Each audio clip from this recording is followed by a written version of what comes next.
Welcome बेटा, स्वागत है तुम्हारा ट्यूटर टाउन में।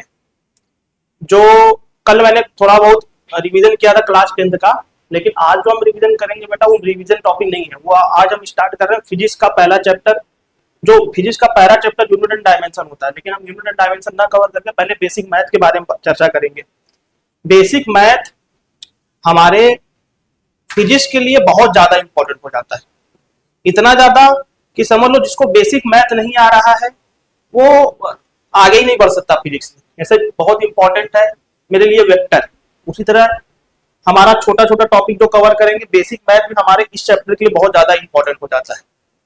इसको बेसिकली बहुत से फैकल्टी पढ़ाते नहीं है, लेकिन हम इसमें सीरीज वाइज हर चैप्टर तुम्हें देंगे, तो इसमें इंक्लूड कर रहा हूं मैं बेसिक मैथ। बेसिक मैथ में क्या पढ़ेंगे देख लो बेटा। अगर बेसिक मैथ की बात करें, इसमें छोटा मोटा टॉपिक कवर करेंगे। ट्रिग्नोमेट्री पहला चैप्टर, ट्रिग्नोमेट्री, डिफरेंशिएशन, इंटीग्रेशन, और तुम्हारा हो गया कोऑर्डिनेट ज्योमेट्री एंड अलजेब्रा। छोटा मोटा प्लस माइनस हम देखेंगे। तो बेसिक मैथ में आज हम एक्सप्लेन करने वाले हैं, वो एक्सप्लेन करने वाले कोऑर्डिनेट ज्योमेट्री से स्टार्ट करते हुए हम डिफरेंशिएशन के अंदर इंटर मारेंगे। कैसे पता चलेगा कि एक्चुअली डिफरेंशिएशन करता क्या है, डिफरेंशिएशन करता क्या है। तो हम 10th में जो कोऑर्डिनेट ज्योमेट्री पढ़े रहते हैं, देखो बेटा उसमें सिंपल सिंपल सी चीजें पढ़े रहते हैं 10th में।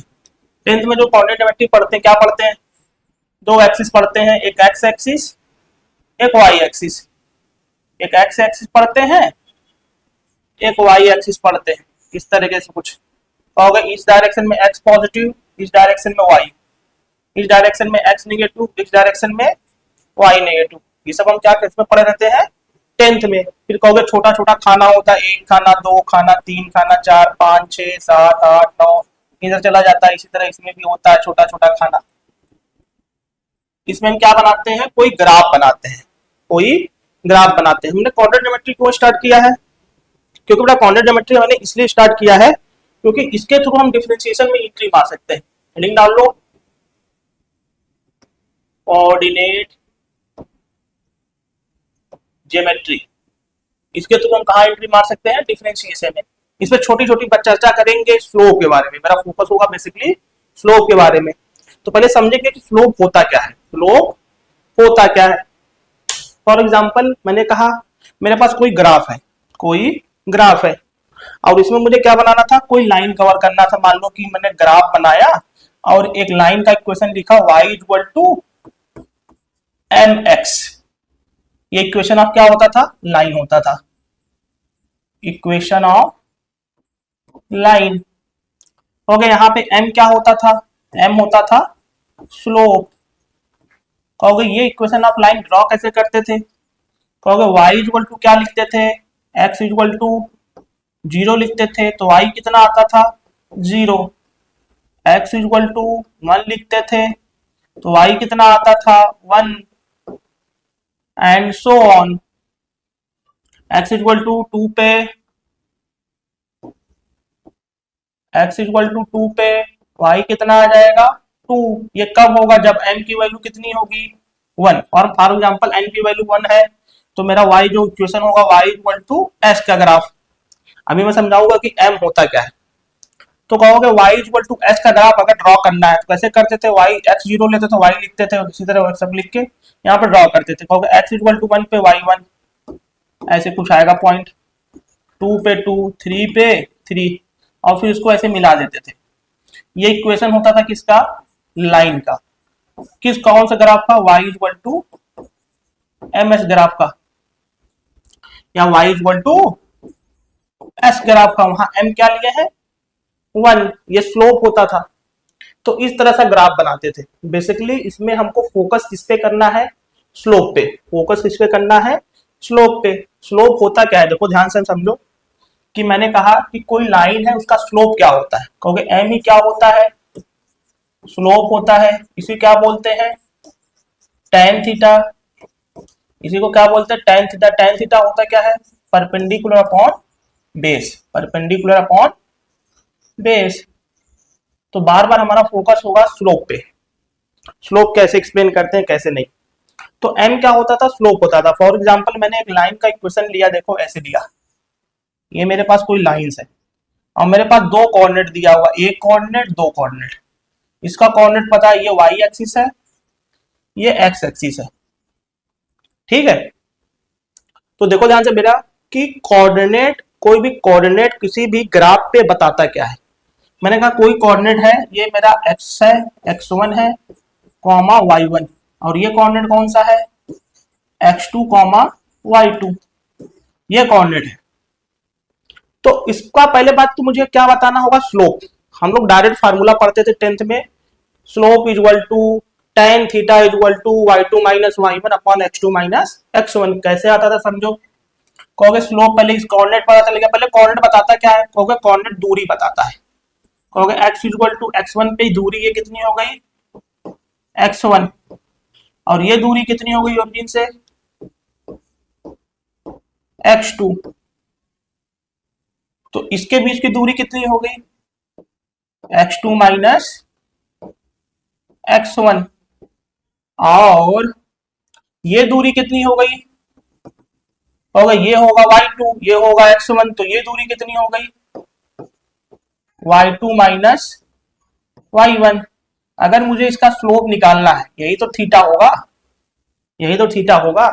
अगर मैं इसका स्लोप निकालना है तो कैसे निकालेंगे बेटा, tan theta equal to perpendicular upon base, यहाँ पे परपेंडिकुलर कितना हो जाएगा, y2 minus y1 upon x2 minus x1। यही हम पढ़ते हैं m, जो नोटेशन होता है, नाम बोल देते हैं इसी को, स्लोप बोलते हो। स्लोप, स्लोप होता क्या बेसिकली, झुकाव। किससे झुकाव, कितना वो लाइन झुका हुआ है एक्स एक्सिस से।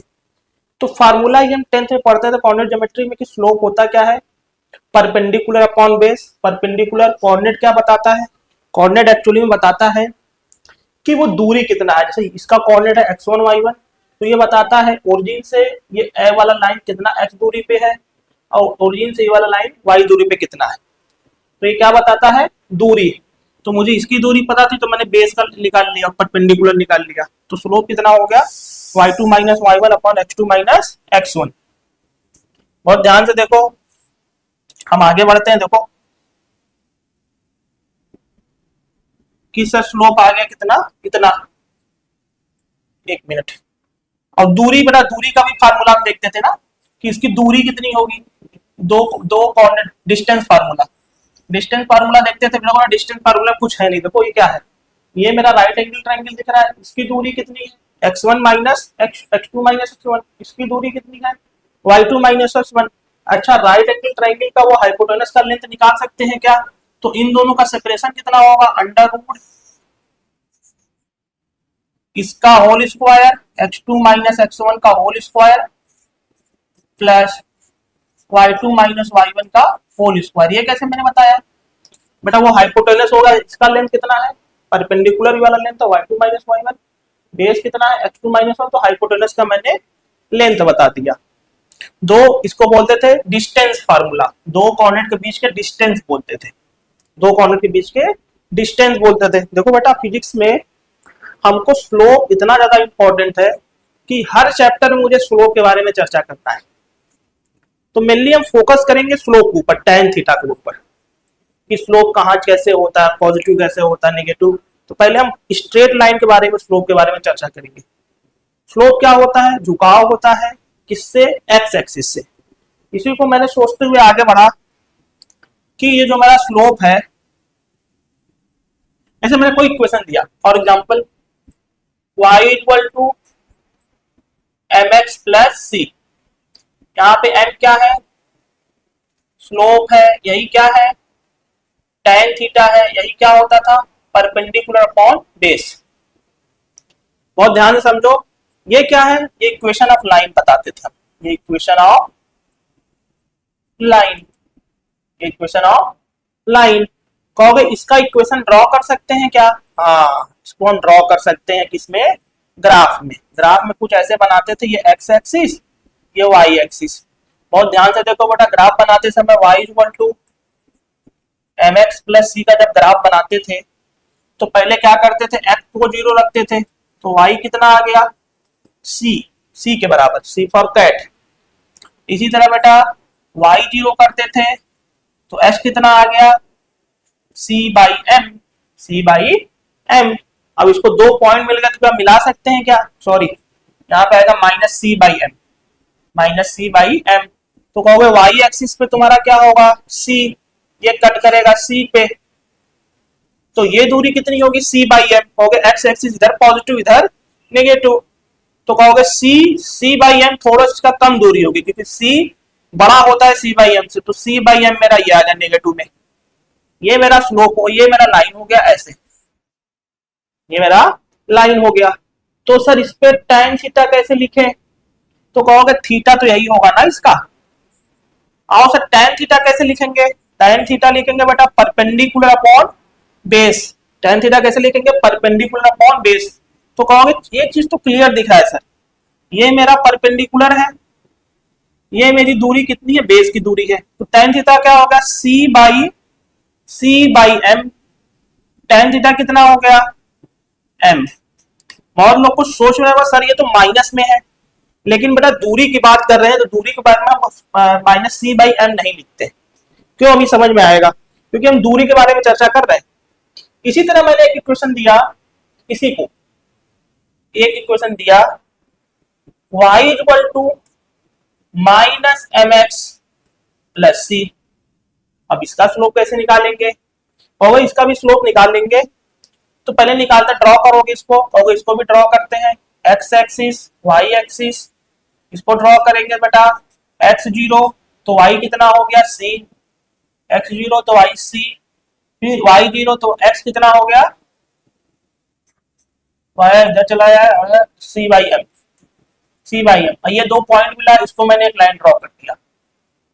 तो इसके लिए स्लोप कैसे लिखेंगे? इसके लिए स्लोप यहां से लिखेंगे tan theta = perpendicular upon base c/m = m आ गया। लेकिन सर एक चीज तो क्लियर है, यहाँ पे m, यहाँ पे स्लोप कितना आया? m। दोनों में तो फिर अलग क्या हुआ? दोनों में स्लोप बड़ा सेम आ रहा है और दोनों में m आ रहा है। लेकिन बहुत ध्यान से देखो तो यहाँ पे स्लोप क्या कैसे है? यहाँ पे स्लोप मेरा की वैल्यू कितनी है? -m।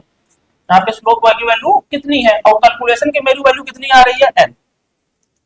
क्योंकि स्लोप में परपेंडिकुलर अपॉन बेस लिखते हैं, कैलकुलेशन में कितनी आ रही है? m। तो कुछ तो गड़बड़ है, कुछ तो गड़बड़ है। इसको सॉल्व करने के लिए मैंने tan थीटा के लिए कुछ साइन कन्वेंशन बताए। tan थीटा के लिए कि क्या साइन कन्वेंशन हो सकता है tan थीटा का, हम कैसे अपने लाइफ को इजी बनाने के लिए कहां पे नेगेटिव है कहां पे पॉजिटिव हो कैसे लिखेंगे। इसको एक्सप्लेन करने के लिए हम tan थीटा पे जाएंगे बेटा। tan थीटा के ग्राफ पे देखो ध्यान से, तो tan थीटा एक्चुअली होता क्या है? रेशियो होता है sin theta by cos theta. और ये कोऑर्डिनेट है, ये मेरा कोऑर्डिनेट है, तो first coordinate, second coordinate, third coordinate, fourth coordinate. तो कहोगे यहाँ पे क्या है? ऑल पॉजिटिव, ऐड शुगर, यहाँ साइन पॉजिटिव, टू कॉफी, तो यहाँ tan पॉजिटिव। तो tan कहाँ कहाँ पॉजिटिव होता है? First coordinate and third coordinate में। बहुत ध्यान से देखो बेटा, तो यही चीज हमारा क्या बताएगा? tan h का ग्राफ भी बताएगा, tan थीटा का ग्राफ। tan थीटा का ग्राफ बनाते कैसे हैं? इधर मेरा क्या हो गया? दो के बीच में लेते हैं, एक इधर -π/2, इधर कितना लेते हैं? π/2। तो कहोगे tan थीटा जो वैल्यू होती है, tan थीटा बेटा वैल्यू जो होती है 0 पे 0 होती है, 0 पे 0 होती है, और π/2 पे कितना होता है? इन्फिनिटी। तो इसका ग्राफ कैसे आएगा? कुछ इस तरीके से। फिर इसमें पाई ऐड कर देंगे, पाई ऐड करेंगे तो ये वैल्यू कितनी आ गई? 3π/2, बीच में होगा पाई, tan पाई पे 0 होता है, तो देखो फिर से ये वैल्यू रिपीट करेगी इस तरीके से। इसके आगे जाएंगे, इसके आगे जाएंगे तो फिर रिपीट करेगी। बहुत ध्यान से देखो बेटा, तो ये मेरा फर्स्ट कोऑर्डिनेट हो गया, ये मेरा फर्स्ट कोऑर्डिनेट हो गया। क्योंकि बेटा tan 0 से लेकर 90 तक फर्स्ट कोऑर्डिनेट, 0 से लेकर 90 तक tan थीटा फर्स्ट कोऑर्डिनेट में क्या होता है? पॉजिटिव होता है, तो यहाँ पे तो पॉजिटिव होगा। वैल्यू कैसे कैलकुलेट करेंगे? कहोगे यहाँ पे देखो रख सकते हैं क्या वैल्यू? एंगल है ना रेडियन में, कितना रख सकते हैं? 30 डिग्री, π/6, 45 डिग्री, π/4, π/6। इसी तरह ये वैल्यू भी डिफाइन होता रहेगा, ये वैल्यू आता रहेगा। 90 पे इन्फिनिटी हो गया, 90 पे इन्फिनिटी हो गया, तो π/6 पे कितना होगा? 1/√3। 1√3 एंड सो ऑन। ये किसमें होगा? फर्स्ट कोऑर्डिनेट में होगा। देखो सेकंड कोऑर्डिनेट कौन सा होगा सर? सेकंड कोऑर्डिनेट ये होगा कि ये होगा? सोच के बताओ। होगा सेकंड कोऑर्डिनेट? ये तो हो ही नहीं सकता। सेकंड कोऑर्डिनेट में क्या होता है? tan नेगेटिव होता है। तो सेकंड कोऑर्डिनेट मेरा कौन सा होगा? ये वाला पोर्शन का होगा सेकंड कोऑर्डिनेट। कैसे चलेगा बेटा? होगा उसमें ऐड करते रहेंगे पाई और लिखते रहेंगे। देखो सब वैल्यू किसमें आएगी? tan की नेगेटिव आएगी। थर्ड कोऑर्डिनेट में क्या होता है? पॉजिटिव होता है, तो थर्ड कोऑर्डिनेट ये वाला होगा। एंड फोर्थ कोऑर्डिनेट फिर रिपीट करेगा ऐसे।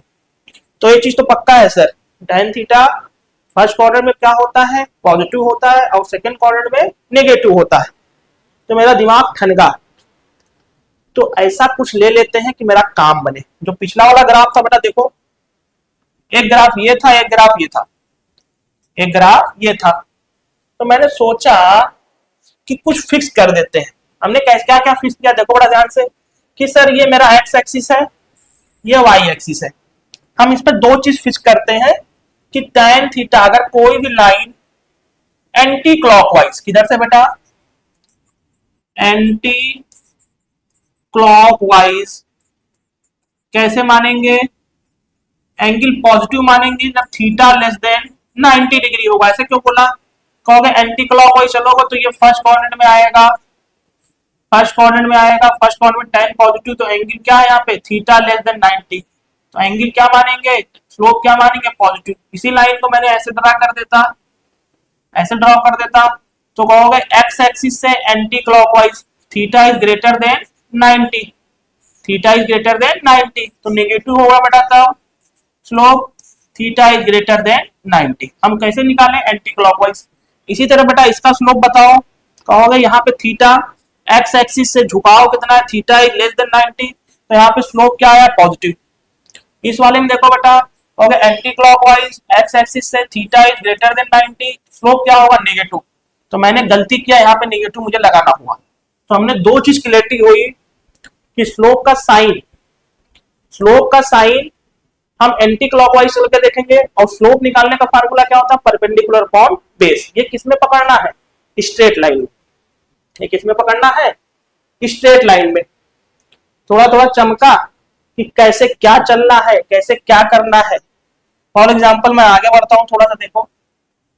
मैं तुम्हें थोड़ा बहुत देता हूं कि इसका स्लोप बताओ बेटा क्या होगा।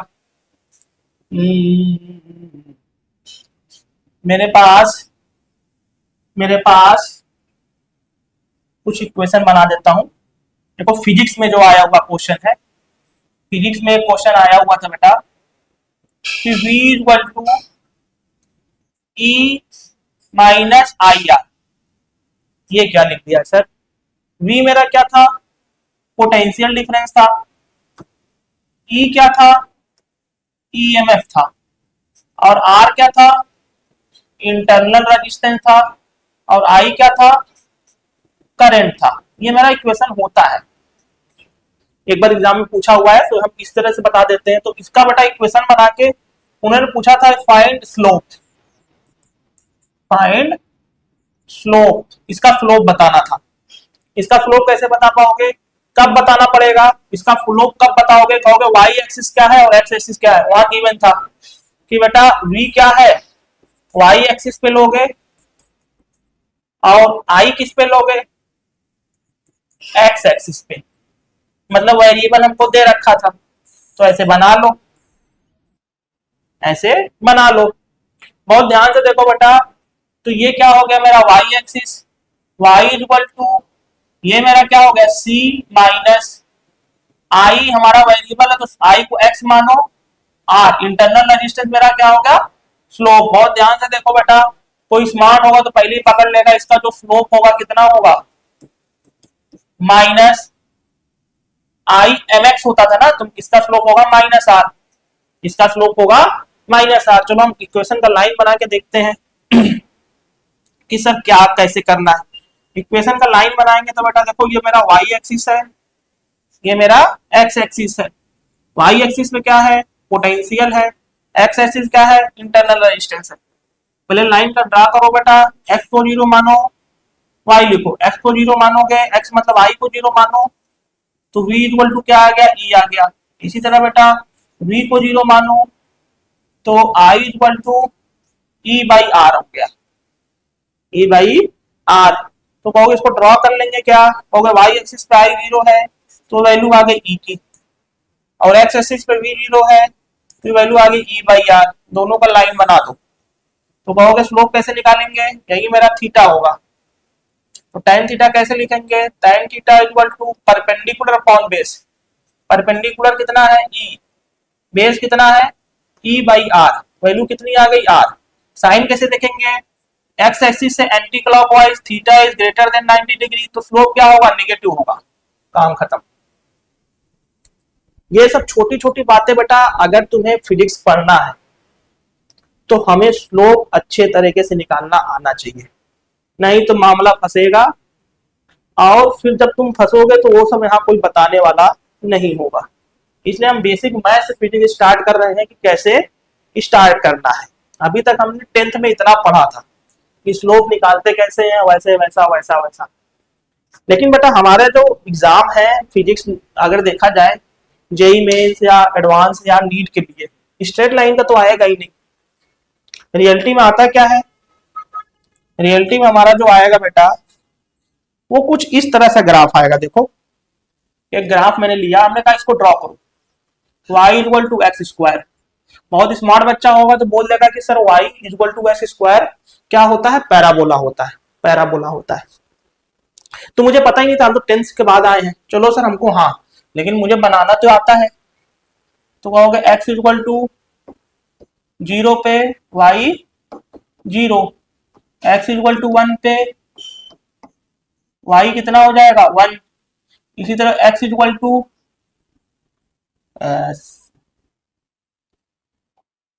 इसी तरह x इक्वल टू 2 पे y कितना हो जाएगा 4, इसी तरह x इक्वल टू 3 पे y कितना हो जाएगा 9। अच्छा अच्छा, ग्राफ कैसे बनाते हैं, हमको कोऑर्डिनेट मिल गया है, मिलाने के बाद सबको जोड़ देंगे तो ग्राफ बन जाएगा। तो मैंने लगाया एक ग्राफ पेपर उठाया और उस पे खाने क्या होते हैं बेटा, फिक्स होते हैं। ये एक्स एक्सिस है तो ये वाई एक्सिस है। कहोगे 1 2 3 4 5 6 9, और 1 2 3 4 5 6 7 8 9। तो बेटा x इक्वल टू 1 0 पे y 0, x इक्वल टू 0 पे y 0 हो गया, यहां से स्टार्ट होगा। x इक्वल टू 1 पे y 1, x इक्वल टू 2 पे y 4, x इक्वल टू 3 पे y 9। कुछ इस तरह से ग्राफ बनाऊंगा, देखो बेटा इस सबको पॉइंट को मिलाते हुए कुछ ऐसे बन जाएगा। बहुत सुंदर ग्राफ बनाऊंगा, अगर एग्जैक्ट सब कुछ लूंगा तो देखो ऐसे बनेगा। अगर मैं कोई एग्जैक्ट वैल्यू लूंगा तो ये सुंदर सा देखो इस तरह से दिखेगा। ये किसका ग्राफ है, y equal to X square का ग्राफ है। अच्छा कहोगे अगर निगेटिव में चले तो कहोगे x पीछे निगेटिव होता है, तो x इक्वल टू -1 पे y कितना आ जाएगा 1, -2 पे y कितना हो जाएगा 4। तो मतलब कि y तो निगेटिव आ ही नहीं रहा है, y तो निगेटिव आ ही नहीं रहा है। कब नहीं आ रहा, जब हम x निगेटिव चल रहे हैं, तो पीछे वाला भी इसका क्या हो जाएगा, मिरर इमेज। कुछ इस तरह से ग्राफ बनेगा। तो मैं जब पढ़ता था बेटा तो मेरे प्रोफेसर जो थे उन्होंने बुलाया मुझे, और बुलाया, बोला कि बेटा तुम इसका स्लोप बता दो। पहली बात तो ये बताओ कि यहाँ पे स्लोप कांस्टेंट है कि वेरिएबल है। पॉज करो और सोचो कि ये जो ग्राफ दिख रहा है y equal to mx, y equal to S square का ग्राफ में जो स्लोप है वो कांस्टेंट है कि वेरिएबल है, tan थीटा कांस्टेंट की वेरिएबल है। कहोगे सर जब कभी भी कर्व दिखता है तो वहां पे स्लोप कैसे निकालते हैं, उस पॉइंट पे क्या डाल देते हैं, टेंजेंट। मान लो यहाँ का स्लोप मुझे निकालना, तो यहाँ पे टेंजेंट ड्रा कर देंगे, यहाँ पे स्लोप निकालना है तो यहाँ पे टेंजेंट ड्रा कर देंगे। तो बहुत ध्यान से देखो बेटा, कहोगे स्लोप थीटा तो लगातार बढ़ रहा है, थीटा तो लगातार बढ़ रहा है, तो कहोगे ये क्या है, बढ़ता, ये क्या है, स्लोप वेरिएबल है, घटता हुआ कि बढ़ता हुआ, कहोगे ये थीटा क्या है, बढ़ता हुआ है तो स्लोप बढ़ता हुआ है। तो मैंने कहा ठीक है तुम सही बता दी। या सिंपल तरीका बेटा, ग्राफ पे कूद कूद के देख लो, ऐसे कूदते जाओ और देखते जाओ, थीटा क्या हो रहा है, लगातार बढ़ रहा है। तो कहोगे यहाँ पे जो स्लोप है tan थीटा है, वही मेरा क्या है, स्लोप है, वो हमेशा इंक्रीजिंग नेचर का है। मतलब स्लोप यहाँ पे क्या है, कांस्टेंट नहीं है। स्लोप नहीं कांस्टेंट मतलब कि यहाँ पे जो हमारा tan थीटा है वो क्या है, वेरिएबल है। वेरिएबल मतलब कि जो x चेंज करने पे चेंज हो रहा है। अभी तक हम लाइन पढ़ रहे थे, लाइन पे स्लोप क्या था, कांस्टेंट था। लाइन पे स्लोप क्या था, कांस्टेंट था। लेकिन यहाँ पे ये स्लोप कांस्टेंट नहीं है। तो कहोगे यहाँ पे स्लोप हमेशा लगातार बढ़ रहा है, तो मामला फंसा। फिर जो मेरे प्रोफेसर थे उन्होंने कहा जाओ बेटा मस्त, तुम इसका स्लोप निकाल के लाओ। उन्होंने बच्चों बता दिया था कि इस तरह का ग्राफ है, इसका x इक्वल टू 2 पे स्लोप निकाल दो। उन्होंने मुझे ऐसा होमवर्क दिया, ये x इक्वल टू इस ग्राफ का स्लोप बता दो। किस पे बता दो, x इक्वल टू 2 पे। तो मैं गया घर गया, जो मैंने होमवर्क किया मैं तुम्हें वो बताता हूं कि सर जो मैंने होमवर्क किया कि ये ग्राफ था, देखो मैंने एक रफ कॉपी लिया, मस्त बनाया। इस तरह से कोई ग्राफ था, मैंने 2 पॉइंट ली, x इक्वल टू 2 पे निकालना तो मैंने 2 पॉइंट लिया। मैंने 2 पॉइंट लिया, x इक्वल टू कोई भी जनरल पॉइंट ले लिया। इसका कोऑर्डिनेट मुझे पता था x1 y1, इसका कोऑर्डिनेट मुझे पता था x2 y2। तो मैंने कहा कि मेरे पास लाइन का इक्वेशन का स्लोप तो है, चलो उससे बनाते हैं। इसको मैंने जूम कर दिया बेटा 2x में, बहुत ध्यान से देखो। तो मेरा स्लो ये वाला देखो, कहोगे यहां जैसे लाइन ड्रा कर देंगे ऐसे, ये वाली दूरी मुझे पता है, ये वाली दूरी पता है, तो tan थीटा निकाल सकते हैं क्या। देखो कुछ इस तरह से आएगा, एक राइट एंगल ट्रायंगल, और इसमें जो मेरा स्लोप था वो कर्व कुछ ऐसे गया था। तो कहोगे ये दूरी कितनी होगी, ये दूरी होगी x2 माइनस x1, और ये दूरी कितनी होगी y2 माइनस y1। तो मैंने tan थीटा लिखा, tan थीटा लिखा perpendicular upon base, perpendicular upon base. बेटा ये थीटा आया किसका, बहुत ध्यान से देखो। तो ये थीटा इसका आया, ये थीटा आया ये वाला, लेकिन रिलेटिव मुझे कौन सा निकालना था, मुझे ये वाला निकालना था। तो कुछ तो गड़बड़ है, कुछ तो गड़बड़ है। तो मैंने कहा कि एक काम कर सकते हैं कि अगर इन दोनों पॉइंट को बहुत पास पास लाएंगे, बहुत देखो बेटा धीरे धीरे पास पास लेके आओ, एकदम कितना पास है, एकदम छोड़ा, एकदम पास पास, खसकाते खसकाते मैंने कितना लेगा, एकदम पास पास, एकदम पास पास। क्यों ऐसा सोचा कि जब पास पास लेके आएंगे तो दोनों ओवरलैप कर जाएगा, और जब ओवरलैप करेगा तो ऊपर वाला लाइन नीचे वाले लाइन पे ओवरलैप कर जाएगा, तो मेरा एग्जैक्ट स्लोप आ सकता है। तो मैंने सोचा फिर कि कैसे करा जाए। तो मैंने इस दोनों पॉइंट को पास पास आने चला, लेके आते चला। किस पे निकालना था, x इक्वल टू 2 पे, x इक्वल टू 2 पे निकालना था। तो मैंने x इक्वल टू 2 पे देखो बेटा, एक यहाँ पॉइंट रखा, एक यहाँ पॉइंट रखा, बहुत पास पास लेके आया और उसको ऐसे करके निकाला। तो कहोगे इस समय क्या होगा, ऊपर वाला लाइन नीचे वाले लाइन पे ओवरलैप कर जाएगा, तो मेरा एग्जैक्ट स्लोप आ जाएगा। फिर मैं मास्टर के पास गया, मास्टर के पास बोला कि सर इन दोनों को बहुत पास पास लेके आ जाएंगे तो मेरा काम बन जाएगा। तो मास्टर ने कहा कितना पास, तो मैंने कहा y2 माइनस y1 को एकदम अप्रोच करो 0 तक। कितना कितना पास, एकदम पास पास है, एकदम बिना पारी, एकदम पास पास। और x2 माइनस x2 भी अप्रोच करो बेटा, कितना x2 माइनस x1 को अप्रोच करो 0 को, फिर मेरा काम बन सकता है।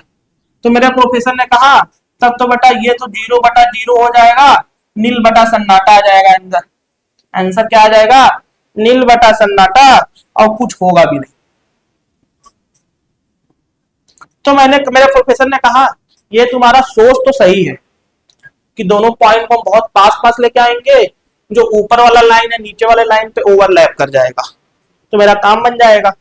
लेकिन उन्होंने कहा तुम्हारा सोच है, उसको सीखने से पहले हमको आना चाहिए एक नया कॉन्सेप्ट, या एक नया कॉन्सेप्ट जन्म लेता है, इसका नाम है डिफरेंशिएशन। इसका नाम है डिफरेंशिएशन। उन्होंने कहा ठीक है, इसको तुम क्या लिखो, बहुत पास पास आ गया y2 माइनस y1, बहुत पास पास, इसको लिखो dy, बहुत पास पास आया, इसको लिखो कितना dx। तो जब करेंगे बहुत छोटे वैल्यू की बात करते हैं, बहुत छोटा है, कितना छोटा, बहुत tending to approach to zero, तो उस वैल्यू को क्या बोलते हैं, d से रिप्रेजेंट करते हैं। डेल्टा y और dy बहुत बार आएगा बेटा, देखो what is difference between delta y and dy।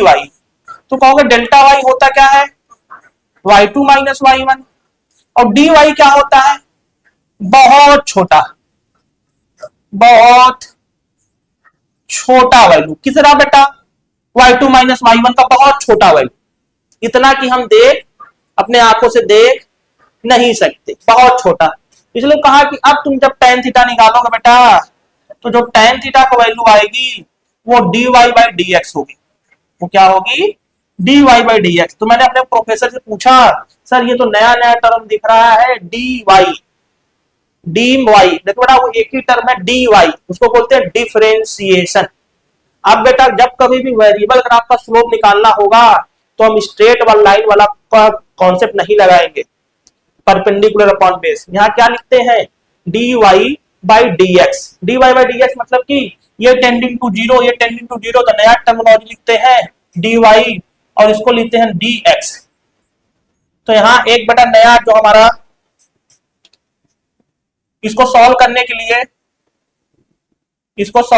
लिए एक तरह का नया कॉन्सेप्ट जन्म लेता है, वो पूरा मैथ में पढ़ेंगे, उसका नाम है डिफरेंशिएशन। तो डिफरेंशिएशन क्या करता है, कोई पूछेगा तुमसे कि बेटा डिफरेंशिएशन करता क्या है, तो तुम क्या बोलोगे, डिफरेंशिएशन किसी भी ग्राफ का किसी एक पर्टिकुलर पॉइंट पे स्लोप देता है। बहुत सुंदर, बहुत वाह भाई, मजा आ गया। ये स्ट्रेट लाइन और वेरिएबल माने कर्व दोनों का स्लोप दे सकता है। हम इस पे चर्चा करेंगे बेटा पूरा एकदम डिटेल में कि डिफरेंशिएशन हमारे, अब तुम पढ़े नहीं हो, 10th के बाद आए हो, 10th के बाद आए हो तो तुम्हें डिफरेंशिएशन का कॉन्सेप्ट पता नहीं होगा, लेकिन हम पूरा एक्सप्लेन करेंगे बेटा कि डिफरेंशिएशन एक्चुअली में देता क्या है। कोई लेमन और कोई भी बहुत किसी को तुम्हें समझाना है और बहुत स्मार्ट बनता हो, बोला कि बनाओ डिफिनेशन क्या होता है डिफरेंशिएशन का, तो तुम क्या बोलोगे कि डिफरेंशिएशन किसी भी ग्राफ पे या किसी भी कर्व पे किसी एक पर्टिकुलर पॉइंट पे, पर्टिकुलर पॉइंट को बोल रहे हैं क्योंकि अगर कर्व है तो वहां स्लोप हर समय हर क्या होगा, हर रास्ते में चेंज करेगा। देखो ये हो गया x इक्वल टू 2 पे, x इक्वल टू 1 पे ये स्लोप है, x इक्वल टू 3 पे ये स्लोप है, सब जगह क्या कर रहा है, चेंज कर रहा है। तो डिफरेंशिएशन की ग्राफ पे किसी एक पर्टिकुलर पॉइंट पे क्या देता है, स्लोप देता है, tan थीटा देता है। tan थीटा को वैल्यू हमें पता है कि लेस देन 90 है एंटी क्लॉकवाइज, तो पॉजिटिव, ग्रेटर देन 90 है तो नेगेटिव। यहाँ पे बताओ बेटा स्लोप क्या होगा, अगर स्लोप यहां से लेके यहाँ तक हमेशा क्या रहेगा, पॉजिटिव रहेगा, क्योंकि कहीं भी देख लो हमें क्या एक्स एक्सिस से एंटी क्लॉकवाइज जाएंगे तो लेस देन 90 है, तो स्लोप तो पॉजिटिव है, लेकिन हमें किसी के एक पर्टिकुलर पॉइंट पे स्लोप निकालना आना चाहिए। इसलिए नया कॉन्सेप्ट जन्म लेता है जिसका नाम है डिफरेंशिएशन। अब नेक्स्ट लेक्चर में हम पूरा डिटेल में क्या करेंगे, वेरिएबल कर्व पे तो क्या पढ़ेंगे, डिफरेंशिएशन। क्यों पढ़ेंगे बेटा, क्योंकि फिजिक्स में हम पढ़ते हैं v equal to ds by dt, the rate of change of displacement, उसको क्या बोलते हैं, वेलोसिटी। तो बेटा देखो यहाँ पे भी डिफरेंशिएशन आया, तो फिजिक्स में बहुत ज्यादा इंपॉर्टेंट हो जाता है बेटा differentiation. Basically what is difference between differentiation and integration, differentiation graph को तोड़ के एक पॉइंट का स्लोप देता है, इंटीग्रेशन क्या करता है, ग्राफ के हर पॉइंट को जोड़ता है।